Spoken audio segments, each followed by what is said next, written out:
มื้อนี้ก็จัดอาหารตอนช่วยให้ลูกเนาะเฮ็ดเป็นมันบดนี่ก็เป็นซี่มือของนางเอลิทมาหั่นมันนะแม่เนาะ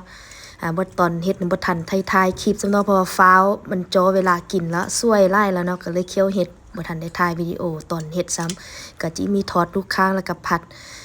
หุ่มมักโทเบอร์เนาะลูกมักได้แล้วเรียบร้อยแล้วก็ไปเสิร์ฟซ่องนางกันเลย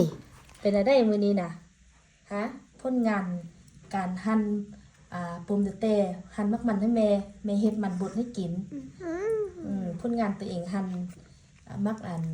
มันให้แม่แซ่บบ่แซ่บ เฮ็ดมันบดให้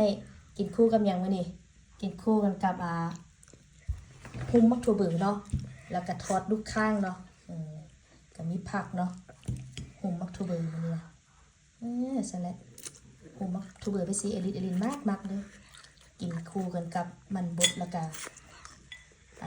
มีทอดลูกข้างเนาะทอดลูกข้างให้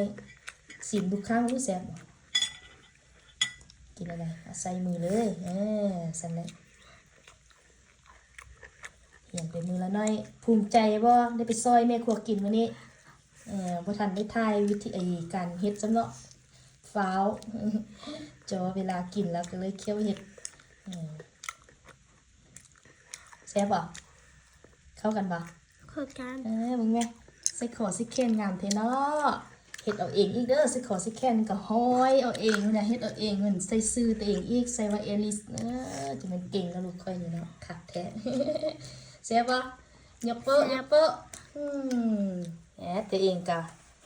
ไปเบิ่งเอื้อยซอยแม่ครัวกินได้กินซี่มือเอื้อยหั่นมักมันนะแม่แซ่บบ่แซ่บแซ่บเอาอันนี้เป็นหยังอันนี้นะอาริโกมักทั่วเบอร์เนาะภาษาฝรั่งฮ้องว่าอาริโกผัดอาริโกหุ่มอาริโกหุ่มใส่เกลือน้ำมันมะกอกกระเทียมแค่นั้นแหละเนาะแล้วก็ทอดทุกข้างมักบ่มีแซ่บบ่แซ่บแซ่บสร้างแห่นบ่กับอันลูกข้างนี่คงมักเลยบ่กินอะไรเจ้าสิขอสิแค้นจังนี้เนาะผู้ใดสนใจก็ติดต่อมาหาเอลินเนาะจะห้อยเฮาเนาะพุ่นน่ะห้อยเองได้งามคักไปเอลินเพิ่นก็สั่นซอกซื้อมาให้ลูกเนาะเพราะว่าลูกพักโรงเรียน2 อาทิตย์ก็ต้องซอกยังให้ลูกเฮ็ดเนาะเพื่อว่าบ่ให้ลูกสิงเนาะก็ต้องมีกิจกรรมให้ลูกเฮ็ดเพิ่นก็พากันงุมห้อยสิคอเองเนาะ